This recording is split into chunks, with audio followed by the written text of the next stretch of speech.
Hello,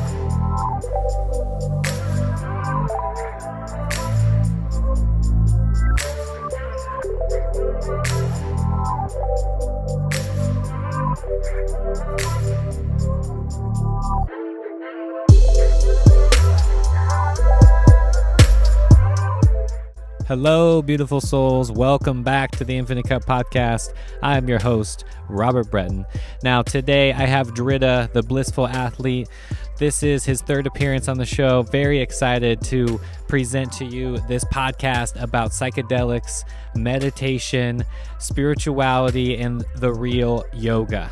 He is such an inspiring yogi himself. This is an epic show. I really wanted to just demystify a lot of the questions that I get on social media every single day about psychedelics, mushrooms, LSD, and do you need to actually do any sort of plant medicine or psychedelic to have a quote-unquote spiritual awakening? That's what this is all about. Coming from a real ordained yogi and someone like myself who has done psychedelics as well, we kind of go back and forth based on our experiences and going really down the rabbit hole of all things plant medicine and how to really get natural kundalini activation and energy on the real yoga path. Shout out to Now Alchemy. If you are interested in activating your third eye and you want to get your nutrition to the next level, check out the Ormus from Now Alchemy. Archer is doing an amazing job. He's an alchemist, just a fellow heart-centered human being that is doing an incredible job with these elixirs. Use the Infinite Cup discount code. You get 11% off on this one, so save some money. It's totally worth every single penny, and you help support the show. You keep everything that you're doing right here on the Infinite Cup. You're keeping everything alive. I appreciate and I love each and every one of you. And without any further ado, here is Dridha and I, the Blissful Athlete. I wanted to have you on because I feel like people especially, I don't know if it's just the younger generation or what, but I feel like there's this general assumption that you need to do psychedelics to be spiritually awake, right? And I think you get a lot of that on your stuff. I've been noticing that more and more on my stuff. I play into it a little bit just to be funny and kind of entertaining about it. And I just, wanted to really break it down and kind of do a like psychedelics versus meditation sort of thing with you, because I think that's really what people need to kind of hear right now. How do you feel about that? No, I completely agree, man. That's a big misconception. And I know some people are proponents of it out there and whatnot. And my personal stance is that I don't support it. Yeah. I'd be certainly open to having that discussion and just talking about it and wherever you want that conversation to flow. Yeah, exactly. So let's just dive into it. Because I think that's, like I said, that's where I'm getting a lot of attention and a lot of need. So I guess we can just start with your download, your words on that, and then I'll jump in on my words and we can just combine forces and go from there. Because I think we both have that general, message and general just passion as far as I wanted to share the real truth of yoga. And I think psychedelics get in the way of that a lot. So that's kind of where we can just start from there, and people just getting more information about how to continue on their spiritual path, right, without that need for psychedelics. Yeah. Good point. Yeah, let's do it for sure.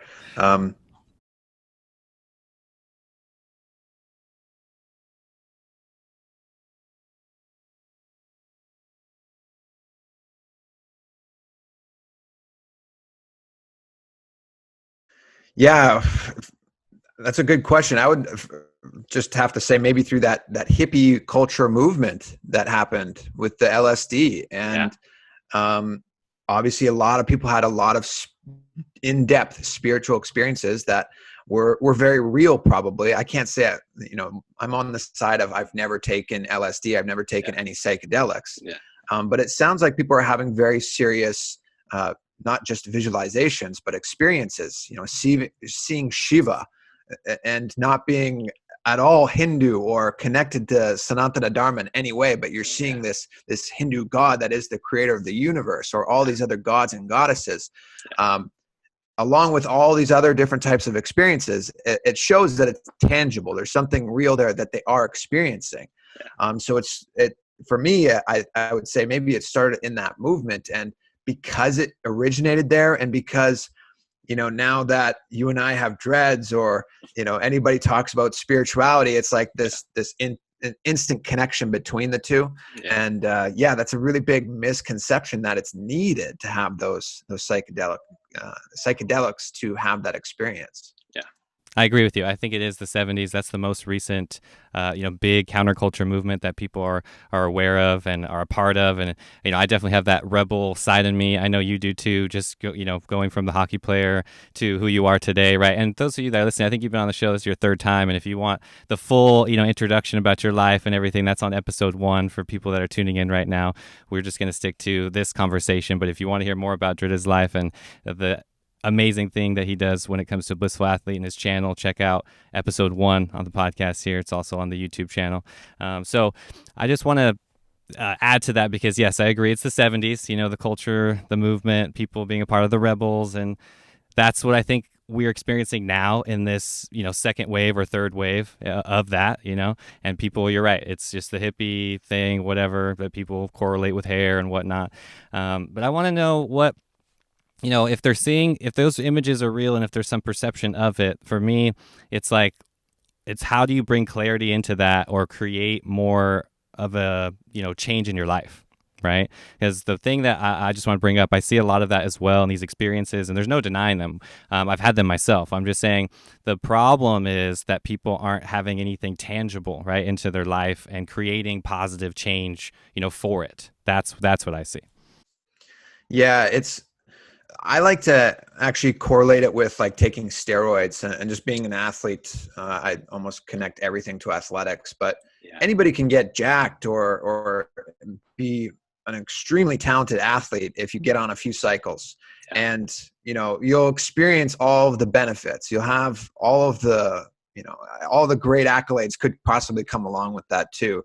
But after you get off those cycles and you start to experience the downfall of it, you start to break down, your body starts to disintegrate in a lot of different ways.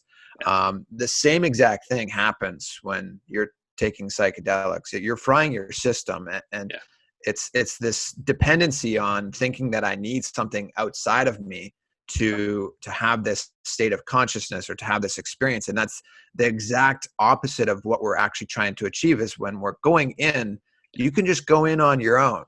Take your time. Just like, if you're willing to commit to actually developing a strong, healthy body, commit, 3 to 5 years. Don't try and jump the gun and try and make it happen in a couple months. I think this tendency of just the modern day culture of wanting things fast and right away certainly comes into play, and that's unfortunate. But it really, I'm so glad that you actually wanted to talk about this, because the culture today needs to hear this now more than ever. It's one of those things where it's like, be patient. You can have these powerful experiences on your own. Just do it in the right way. Yeah, I agree wholeheartedly. Yes, you definitely said it perfectly. And the culture is that key word here, because we're taking these, psychedelics and these plant medicines from other cultures, right, and bringing them here and then trying to make sense out of it. Or I love the analogy with steroids too, because that's what our Western culture is all about, right? Let's jack it up, let's consume, let's go, push, hustle, right? That's not going to work on the spiritual path. And if it does, it's going to slingshot right back at you. You know what I mean? It's that's what I've seen a lot. And I agree with you with the nerves. I've actually had one friend who, I've lost forever, who had that experience, and we were on a trip together, and he just went down that path too hard and change as a person in a negative way, because traumas came to the surface that he wasn't ready to deal with, and it's as simple as that. And based off that experience, after that, he went further into building more walls and getting away from society rather than expanding and opening up and integrating that experience. So, and I don't want anybody to, get fear-based anything. I'm just saying people don't understand the pendulum, right? It's on both sides. Like that steroid effect can be great and you're jacked up on your muscles, or it can cause really, powerful damage on the other end that you're just simply not aware of going in. Yeah. And I would even say that Look, yeah, psychedelics, even marijuana, like any external substance that's on the planet Earth, is there for a reason. It does have its place. The way I view it, certainly not necessarily a synthetic version like LSD, but ayahuasca, which supposedly gives something very similar. Again, I'm not speaking from experience, but something that offers a similar shock to your awakening consciously. I look at it as that. I look at it like, if you're about to die, you get out the defibrillators and you shock somebody back to life. For those individuals that are at that level of consciousness where there's just no way out, and they're never going to look in spiritually, and there's just, the situation is unique and right for them, they may need those defibrillators through a proper, spiritual process. And again, I would still say that there's still other routes that are better, and that you should be taking, walking down those paths first and having those experiences naturally. Because from my experience, I went through a lot of healing, massive healing, just because I was in the presence of an enlightened master. To go from, living in the matrix lifestyle and then just jumping to LSD or ayahuasca without having that proper context, like you were talking about, it can be dangerous. And I think it's really important that people understand. Yeah, I completely agree. Just so you know, I don't think we've talked about it, and just in general, where I stand, I'm on the same fence as you, coming from having those experiences, right? And I've don't want to go into all the stories, and I could easily turn my whole channel into some psychedelic channel, and I've done that. I haven't done that on purpose, because I want to steer people towards meditation, again, because I've had way more profound experiences, way more, what we would call enlightenment experiences sober on meditation than I have on any psychedelic. And I've done a lot.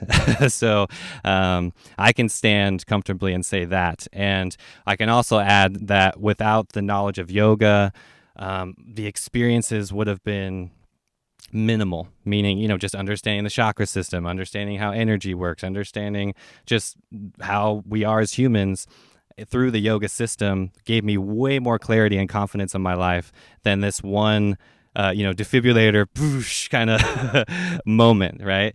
And again, I blame the Western culture. I fell for it. It's like, it's so attractive, and you want to get this big experience and this download instantly, and talk to celestial beings, aliens, whatever. But people can go off onto it or get into gods and goddesses, and all that stuff is wonderful. And the problem is, though, it's just taking away from your karma, your work, the actual life that we have to live. So that's what I found. That's the message I got every single time I went into these alternate spaces. It was like, yo, you got to come back to Earth and just do you.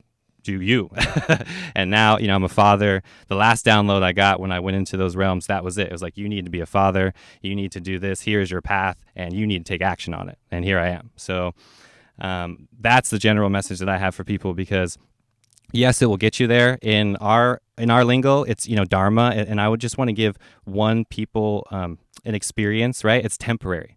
That's really what it comes down to. If I were to sum it all up in this whole podcast right now, it's like, yes, psychedelics are real, but it's temporary, right? Do you want that temporary experience, or do you want something sustainable, and something that's really going to bring happiness and fulfillment to your life? That's a really good point, because it's like, you can have a bucket, but if there's a hole in it, all the water, all that juice that gets dumped in the bucket's not going to go anywhere. And when it comes to having a powerful conscious experience, an enlightening experience, the Sahasrara chakra, that crown center chakra, imagine it like a divine cloud that rains down bliss. The whole process of yoga is for us to develop this nervous system, to purify our body through the nadis, to hold this energy, to hold that enlightening experience, to keep strong buckets without holes in them. And so no matter whether it's, consuming a vegetarian diet, meditating on a consistent basis, practicing yoga, bending your body, moving with this conscious intent that you are the divine, all of these, and even more importantly, developing powerful cognitions, all of these things are to help you hold that state of consciousness. You can do none of those things and then just take a couple, I don't know, mushrooms or whatever. I don't even know how you take it. So, but you do that, and then it goes nowhere. You can't retain that. So that's a really good point that you brought up. Yeah, and I've experienced just that, and I've seen it, like I said, on both sides, where you get into these heavier doses, into like 4 to 5 grams of mushrooms, and that my friend just completely lost it and wasn't able to integrate that.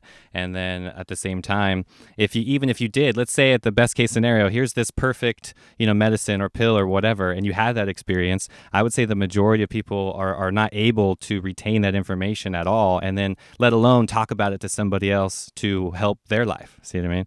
And I think that's the whole purpose of these tools, is to tap into this consciousness, bring it back to earth, and be like, okay, let's all grow and learn and continue to evolve together from this.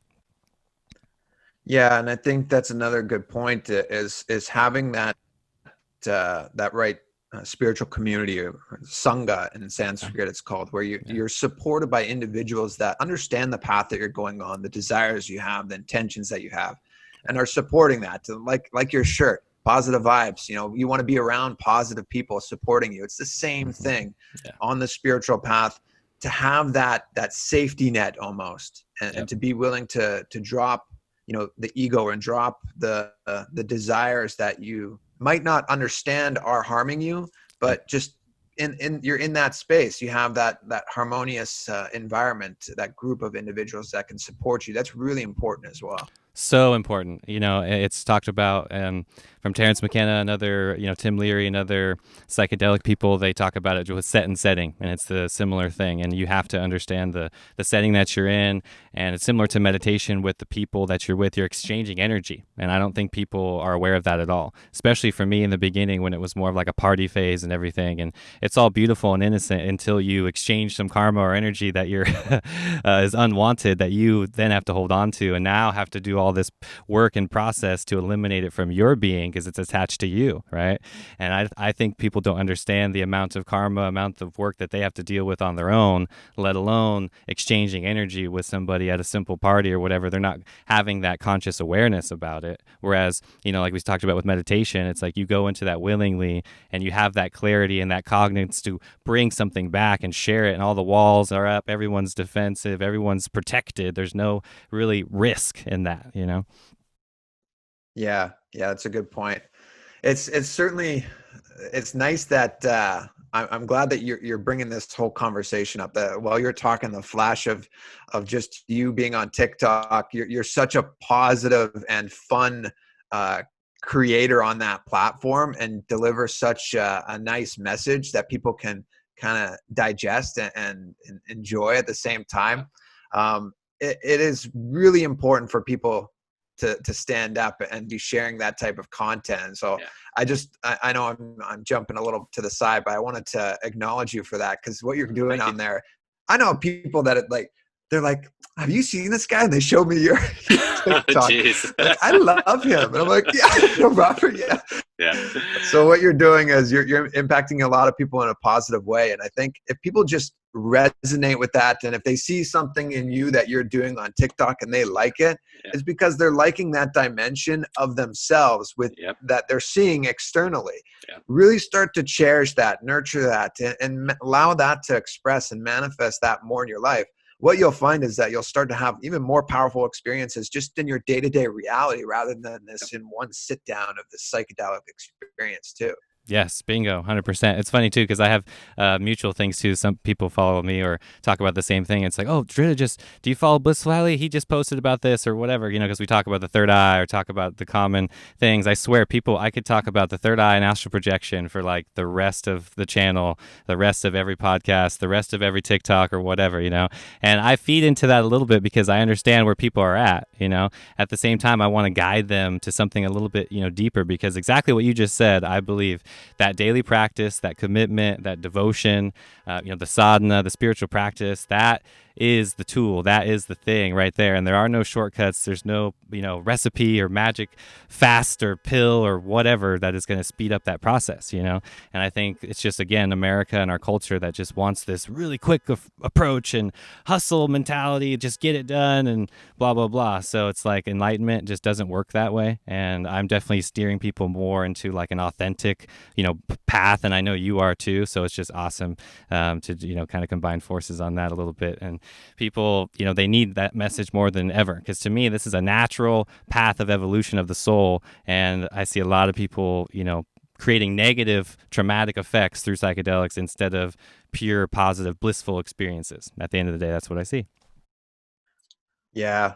And just to touch base on TikTok too, like that platform, it's not necessarily designed for positivity and spiritual expansion. So I find it kind of fun, and I enjoy like trying to find ways to make it more positive and to make it more of a spiritual experience, obviously, for somebody, and to educate people in fun ways, just like what you're doing. And so it's good that we're out there. That's for sure. Yeah. Yeah, definitely. Especially Awesome. the music choice is so tough sometimes. Oh my gosh, dude. The lyrics, watch what you listen to, everybody. The lyrics are so important. So true. I know. I try to play some of the trending songs and stuff, and some of them I have to scroll through. I just can't even like stand it. Like, it like hurts listening to it. And I think about my past self, I'm like, man, did I listen to this stuff? Was I really, that like into it? It's hard and it's fun at the same time to just look back on your life and all the upgrades and movements and trends, that come and go. And it's really funny seeing people on TikTok right now and just how people are into it more than ever. So, but yeah, so I'm curious. I just have a common question. I'm sure you get it too. So with people that are interested, they're just starting the spiritual path. They're just getting into this. They heard about psychedelics, right? They know that, their friend is doing it. They have the opportunity. Now, what would you recommend instead? Like, what would you give them as a choice? Yeah, it's a good question. When I first came across the understanding of ayahuasca, I was in Alaska, and I actually ordered like some like ayahuasca herb because I didn't know any better. Like I was just a like a I wouldn't say dumb seeker, but I was just clueless. I was new to the path, right? And I was like, oh, yeah, I guess you take this. And so I ordered it, and I was like going to make it myself and everything. And then when it came, I was just like, this is dumb. Like, why would I do this? And then I was like, my seeking was still very intense. Like I was meditating consistently, like 2.5 hours a day. And so the first thing I would say is just, if you are really that interested in doing ayahuasca, then if you're not interested in sitting by yourself, or you're not willing to sit by yourself for at least 20 minutes a day, then do not even think about doing ayahuasca or any other psychedelic. Double that. Yeah. So if you're like given that option, given that choice, I would always say there is a natural route, unless you're basically on your spiritual deathbed. There's a lot of different things that I could suggest, like as far as just reading spiritual texts, spiritual books, depending on where you are in your path. For me, the most conscious shifting in the direction that I've now gone on today would be the Autobiography of a Yogi by Paramahamsa Yogananda.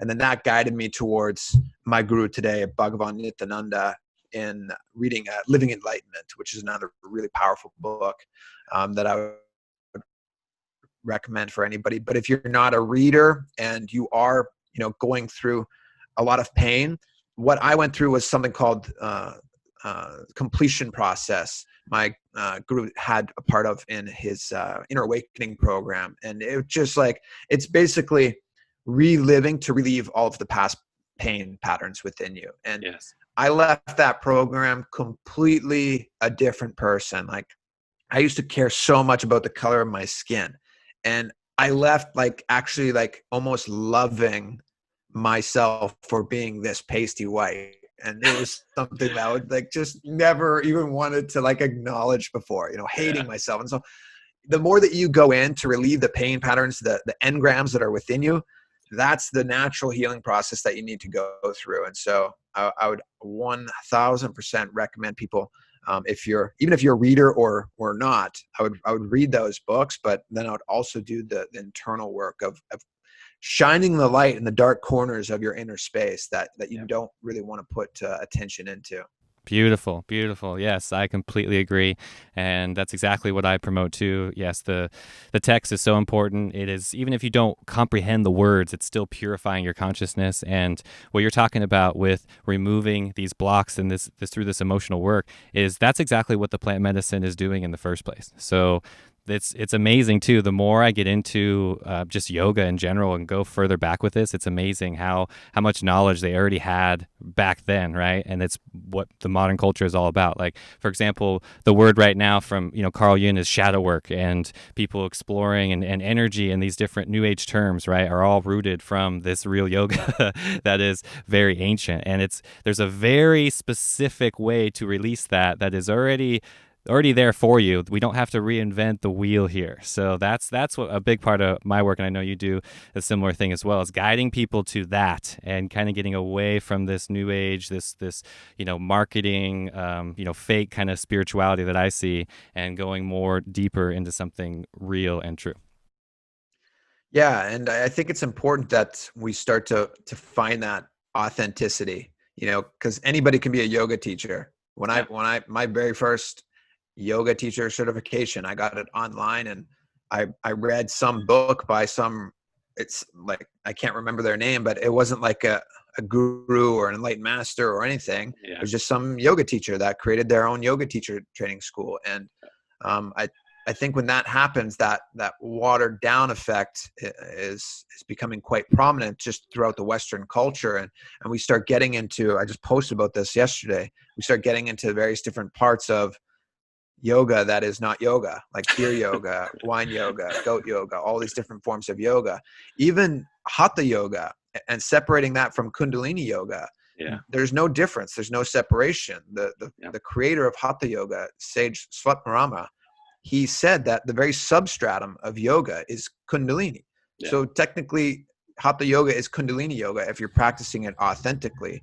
And so I think we need to go back to the scriptures. We need to go back to the masters that talked about the science of yoga and how you can have these very deep, powerful experiences, such as these experiences that psychedelics can give, but naturally through the proper process, the proper alchemy process that is already gifted, that science that's been gifted by the sages and rishis and Shiva himself. Yeah, I agree completely. There's a big effect happening right now, even more so than when I got into this like 15 years ago. And it's even more, in that direction of beer yoga and things like that. And it's just hilarious. And a part of me, it definitely strikes a nerve that is so deep where it's like, oh my gosh, it sucks. Because at the same time, if that's where people are at to get started, maybe the beer yoga is something they get introduced, and hopefully they drop alcohol a year from then or whatever, yeah. But it just, sorry, you're good.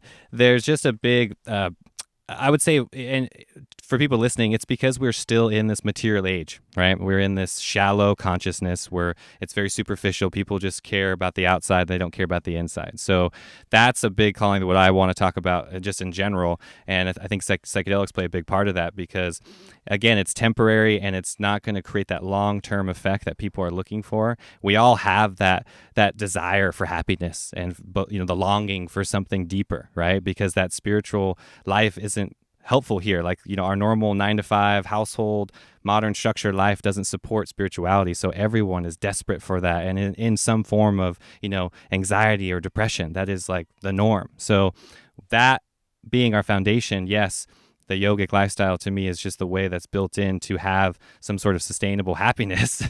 And it doesn't have to be, in a temple setting. I know I do as well. We both experienced that. You more so than I in India, which is beautiful. I'm talking about what I would call a householder, or which I am, which is someone who has a family and the responsibilities while living a spiritual life. I'm just telling people it's possible, right? You don't need to drop your job and do all these things. I'm saying you can start wherever you're at. And if it's beer yoga, no judgment. Hopefully there's just a little bit more of energy into it later down the road, because right now I agree with you more than ever. There's just a big, backhand to the masters right now. When I mean, think about some of the greats right now that are watching us and seeing the posters of beer yoga and stuff, and it's like, wow, this really puts a lot of that work that they did, to shame. So we need to purify that and help, bring what they started many thousands of years ago and bring that back and help people, because that's the real work we need to do. Yeah, and that process is happening where people are starting to gravitate, I think, towards more of an authentic practice, even with the recent unfortunately there's just nothing but continuous scandals on any and all gurus, depending on whether they're true or not. This seems to be a pattern it's going to continue happening, unfortunately, because that's the game we're playing in.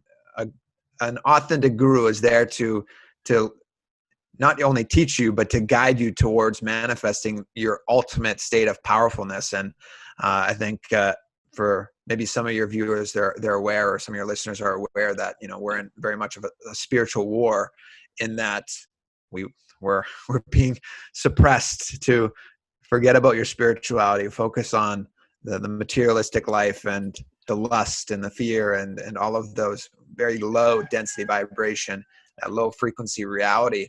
But the guru is the one that takes you from one side of the river to the other. They're that captain, that boat that guides you there. And I think more and more people are going to start realizing that, and start realizing the importance of a proper spiritual teacher in that journey as well. As I said, now is more needed than ever. You look at the state of the world, the state of consciousness that a lot of people are in. They're living a very fearful life. At some point, that depression is going to hit a breaking point, and people will start to wake up. It's just a matter of time for some people, and for those that do have that awakening, or that breakthrough point. Because for me, it did happen because of a very deep depression. I got so depressed and so fearful. That's exactly what I needed to hit rock bottom, to finally bounce back up. And so, even though what is happening in this world is kind of scary and whatnot, there is a purpose to it, and there is some good guys on the other side waiting for those that are ready to support you and to guide you along that way.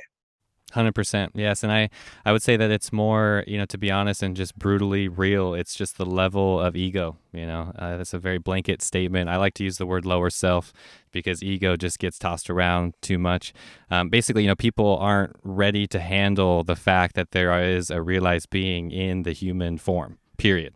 See what I mean? Right there. So I'm just saying that even for me in the beginning, just talking about it was really rough, like just comprehending it, come from a very, we're a very Western Christian dominant, and it's very rigid and black and white. And if you don't fit into that, you get, more judgment and more shame and more fear. So it takes a lot to break away from that at first. And then that's where I think psychedelics play a role, because a lot of people have that big, steroid effect for a second, and they go, wait a minute, that was different than what I was taught in the church, or what mom said about Jesus or whatever, right? And then it expands into something else. So I think people are, that seeking is very deep. And I just want to say that there's a lot out there, that people can find, because I get a lot of that too, where it's just like, oh, I'm Christian. Is it okay to open my third eye? Or is it okay to be spiritual? Is it okay to do this and okay to do that? And what we're really just talking about is ultimate freedom and power, which you described in the beginning. And it's like, that's what this is all about, freedom and light and energy and expansion. So if you're not feeling that in whatever you're doing now, then maybe you need to just look elsewhere. That's all I guess I would say to somebody. Yeah.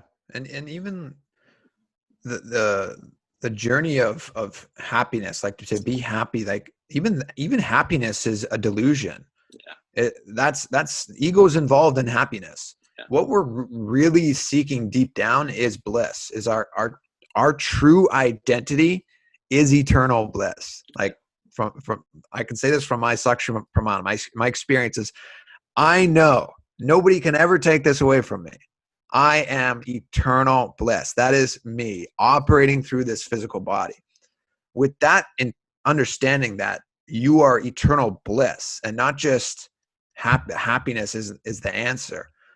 When you start to cognize that, it can just that cognition itself, that seeking of that bliss is what can guide you. Like all of a sudden you'll start to be almost like qualified by the cosmos to to be guided on your journey now, to understand that, sadness and happiness are both sides of the same coin. They are a part of ego. What you're truly seeking is this bliss state within you that does exist. Like just think about, maybe a time that you've had in your life where you could not control yourself from stopping laughing. Like you couldn't breathe because you were so happy. You're so blissed out. That state is who you are deep down all the time for eternity. And this whole journey, this whole process of life is to find that your way back to that state of consciousness. And then it's like, well, how do you do that? It's like telling somebody you blindfold them and you put them on the other side of the world and you're like, okay, get home blindfold. Yep. Like, how do you do that? That's where the importance of guru is. That's where the importance of a spiritual master that's already achieved that ultimate state of consciousness. That's why you have them. And just rolling off of one thing that you mentioned in the Kularnava Tantra, it says that the guru appears to be human because of your bad karma. And the guru appears to be Shiva, that ultimate state of consciousness, because of your good karma. And so if you are not seeing, or if you can like look directly in the eyes of a living master, you might be completely blindsided just based off of your own karma. Yeah. If you have this grace of karma on your side, though, you can look in the eyes of a master and just understand and cognize that, wow, this is an enlightened being. This is my guide. This is my GPS system to get me to where it is that I don't even know where it exists. And so having that lack of ego and just that willingness to drop the control of your journey and to surrender in a way to this being that seems to be a human, it is, from my experience, is very, very a unique relationship, and it's such an empowering one, and it's beyond words. It's literally beyond words to have that experience. And so I would really encourage people to search for your spiritual guide. Like Robert and I, we're not your spiritual guides as far as we can only take you as far as we've been. Yeah. But there's masters out there that can take you much further than where we've gone. And maybe you're content with being at the same state of consciousness as Robert or I. But if you're not, really start seeking that higher guidance as well, because there are many masters on the planet right now that are ready and waiting for you. Yep, I agree completely. We're just the conduit, we're just the energy flowing through. It's just happening. And I love what you're talking about, because what those moments are beyond human comprehension. Right. So that's important to note here. Those moments go beyond the mind. I get a lot of questions about meditation and things. I know you do as well.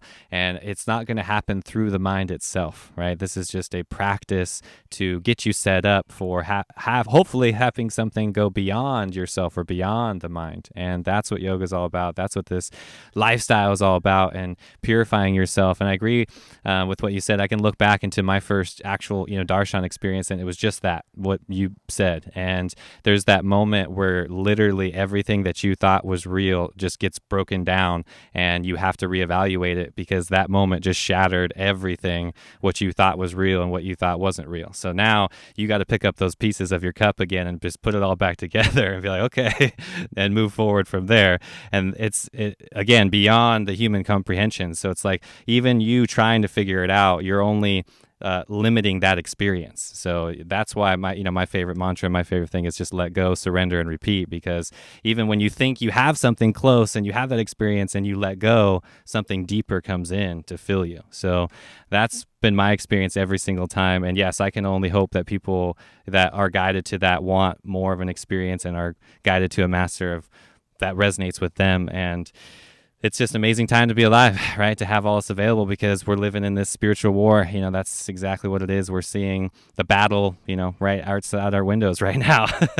And it's happening, and people are either falling more into fear and the programming and the delusion, or they're experiencing truth and awakening. So it's up to them and their individual karma and path, and we're just help to guide them along. Yeah, and that whole 1, 2, 3 step process, let go, surrender, and repeat. Yeah. That's a direct technique itself. My group calls a technique as unclutching, is very like basically what you're just saying. You're just continuously releasing, letting go, surrendering. Unclutching is the word that he uses, and that's a direct technique that you can give, that anybody can take, and a direct technique for enlightenment itself. Just completely, continuously letting go, surrendering. But it's a practice. It's something that you really need to consciously do and take to heart. And because when you enter into that outside that world in the matrix, it's needed a lot. So you have to be really devout to that practice, to that mantra even. Yep. Awesome. Yeah, I completely agree. It's what needed more than ever right now. So yeah, how can we direct people to what you're doing on the beautiful digital webs and TikTok, Blissful Athlete? Just send people your direction. I know you mentioned something. I think you're doing a in-class thing on Wednesdays now in person at the temple. Is that true? Yeah, so we're doing every Wednesday evening, there's a class we're introducing people to.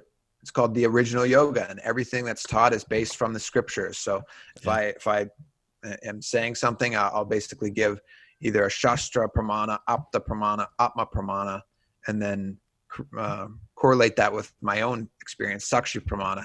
And all these different layers of Pramanas are, is it from an enlightened master? Is it from an avatar? Is it from Shiva himself in the scriptures?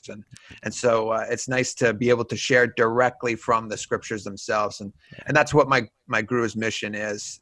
Nityananda Yoga is about it's the original yoga revived. Anything that's taught, anything that we do, there's a scriptural reference for it. And so we don't claim to be creating any new brand or form of yoga. It's just realigning to the scriptures. And so Wednesday nights, you can catch me there. And we're doing something on International Yoga Day. I'm not sure if this is going to go live before then or not, but Sunday morning, 8 a.m. Pacific Standard Time, we're doing an event. We're going to be teaching the Pratama Vinyasa Krama, which is my guru's first level 108 asana sequence.